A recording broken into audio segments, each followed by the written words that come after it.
संत गोरा कुंभार यांच्या या ओळी अत्यंत गहन आणि आध्यात्मिक अर्थाच्या आहेत। यात त्यांनी भक्तीच्या अशा एका अवस्थेचे वर्णन केले आहे जिथे भक्त आणि देव यांच्यातील अंतर पूर्णपणे पुसले जाते। निर्गुणाचा संग धरिला जो आवडी, ज्यावेळी मी त्या निर्गुण, ज्याला कोणताही आकार, रूप किंवा गुण नाही, अशा परब्रह्माचा रूपाशी आवडीने नाते जोडले किंवा त्याचा ध्यास घेतला, तेव्हापासून सर्व काही बदलले।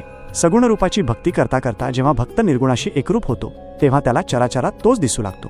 तेने केले देशधडी आपणासी। देशधडी करणे याचा शब्दशः अर्थ उद्ध्वस्त करणे किंवा बेघर करणे असा होतो, पण संतांच्या भाषेत याचा अर्थ सकारात्मक आहे। गोरा कुंभार म्हणतात की त्या निर्गुणाच्या ध्यासामुळे माझ्या अहंकाराचे घर उद्ध्वस्त झाले।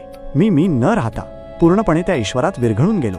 माझे स्वतःचे वेगळे अस्तित्व, माझा देहभाव आणि माझ्या संसारातील आसक्ती नष्ट झाली।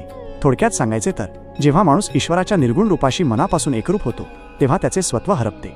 गोरा कुंभार इथे सुचवत आहेत की ईश्वराच्या प्रेमात मी इतका वेडा झालो की मी स्वतःलाच विसरलो। आता मी आणि तो वेगळे उरलोच नाही। या संपूर्ण अभंगाचा भावार्थ जाणून घेण्यासाठी चॅनेलला सबस्क्राईब करा व बेल आयकॉनला दाबून नोटिफिकेशन ऑन करा, जेणेकरून नवीन व्हिडिओ आल्यावर आपणास पूर्व सूचना मिळेल। धन्यवाद। रामकृष्ण हरी।